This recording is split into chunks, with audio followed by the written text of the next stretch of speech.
Good morning, everybody. My name is Barry Schwartz, and this is the Search Buzz video recap. Today is Friday, July 4th. Happy July 4th to all those celebrating in the US.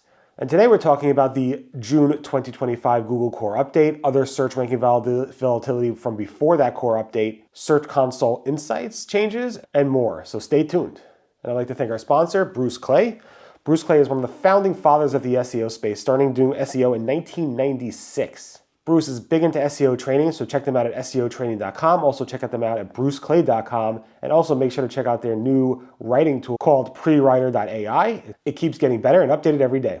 Thank you so much, Bruce, for sponsoring. Deeply appreciated, and happy July 4th.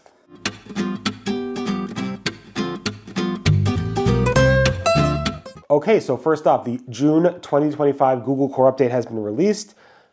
Give you a little bit of an update. I posted the YouTube video, which I'll include at the end of the video, which you could watch as well. But again, it was released on June 30th, 2025, around 10:37 a.m. Eastern.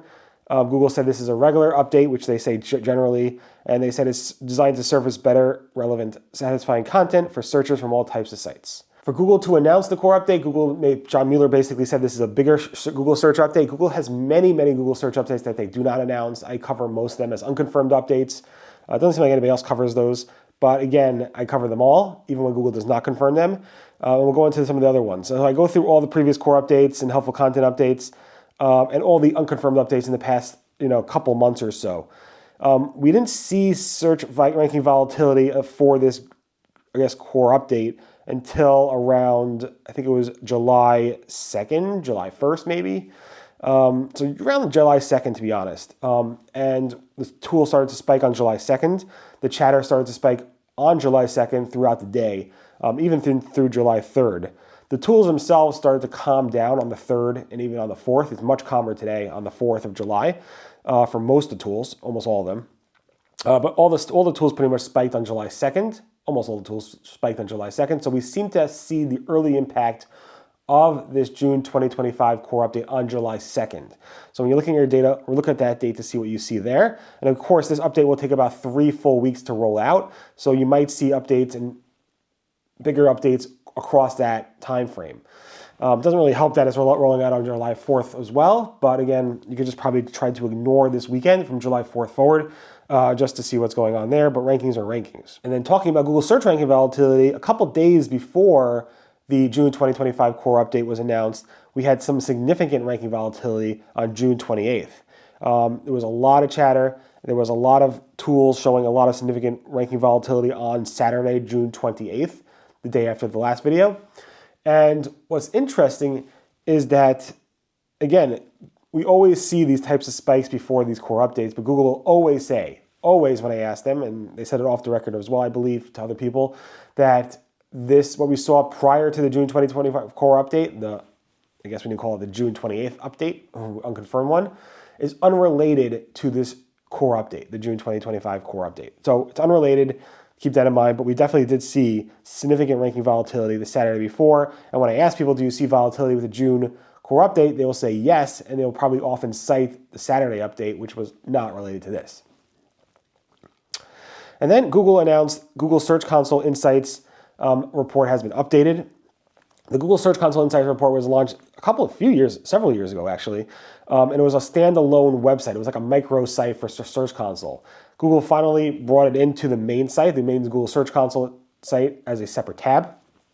A link on the left-hand side. Google said it was integrated directly into main Search Console interface, replacing the current standalone beta experience. And basically, it says the report offers more cohesive experience, bringing valuable insights closer to the full suite of tools available in Search Console. Just a reminder, about a year or so ago, Google removed, I think last December, Google removed the Google Analytics integration with Search Console Insights, so you won't get that anymore.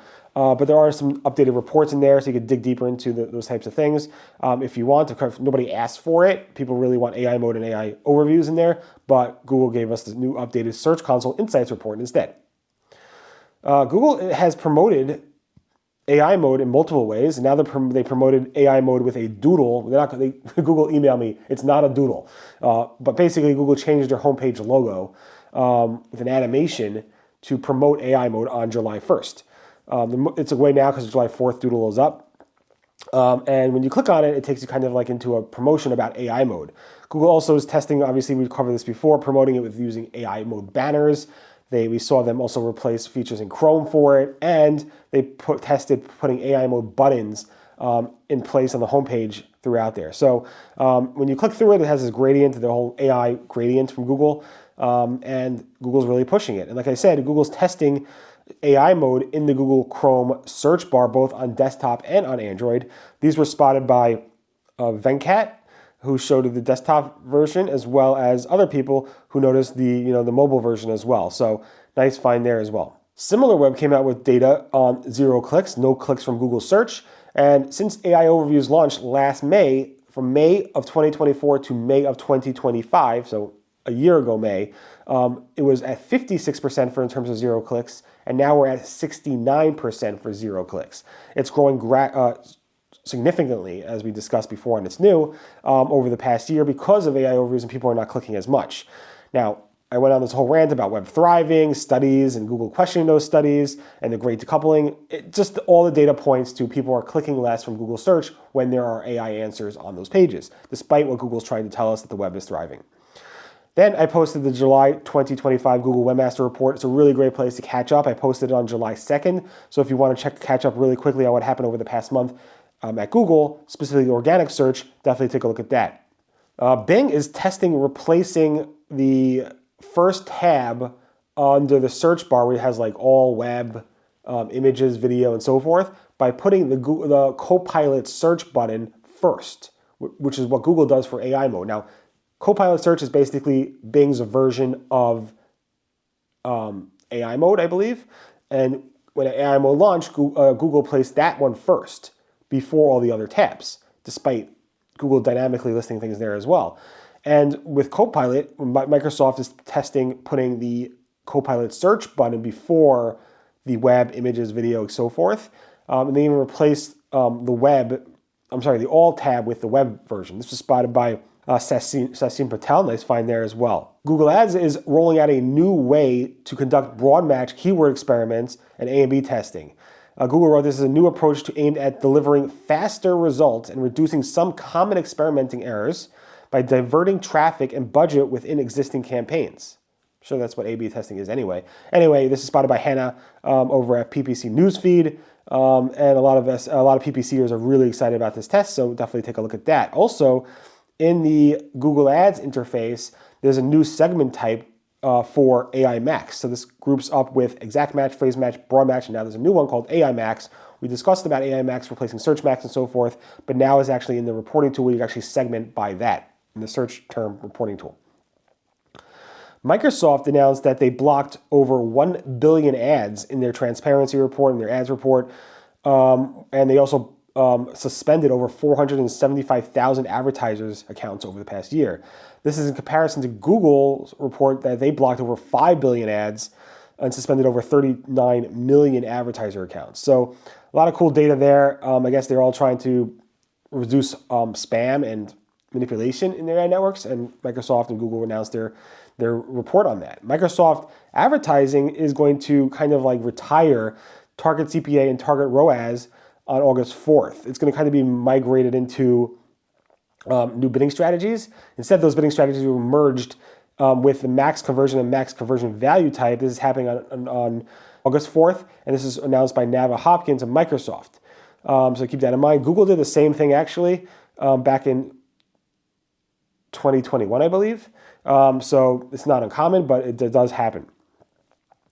And Google AdSense is going to be rolling out over the course of 30 days and going live for everybody a new option called fill empty in-page ads. And they're going to show these new contextually relevant like links to kind of drive you into other ads, because why should you have no ads on your page? Because if Google AdSense cannot fill a specific ad type for you, they're going to go ahead and like use these new contextually relevant in links or whatever they're calling it.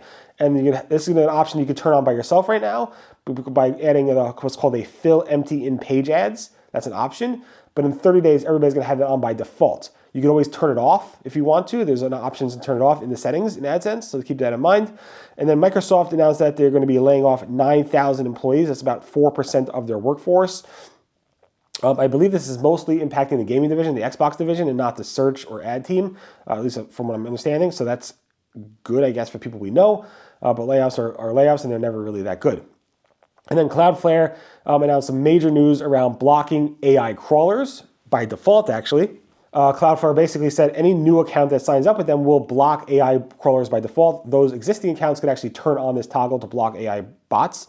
And they also launched this new initiative called Pay Per Crawl, where they're going to come out with a way for these AI bots to actually crawl you if you block them for a fee. Well, what Cloudflare is basically going to do is serve up a 402 status, which requires payment, and then the AI bot can decide if they want to pay or not. Not exactly sure exactly how that's going to work. Big news, definitely take a look at that. I think it's pretty cool. I don't think I'll be using it personally, but I do think it's a great option for a lot of publishers who don't want these AI tools training off their data without compensation. Anyway, thanks so much for listening to the Search Buzz video recap. My name again is Barry Schwartz, and this is the search news we covered over the Search Engine Roundtable over the past week. Again, thanks to Bruce Clay for sponsoring. Check them out at bruceclay.com, SEOtraining.com, and prewriter.ai. And happy July 4th to all. Have a great, safe weekend, and I'll see you guys next. Goodbye.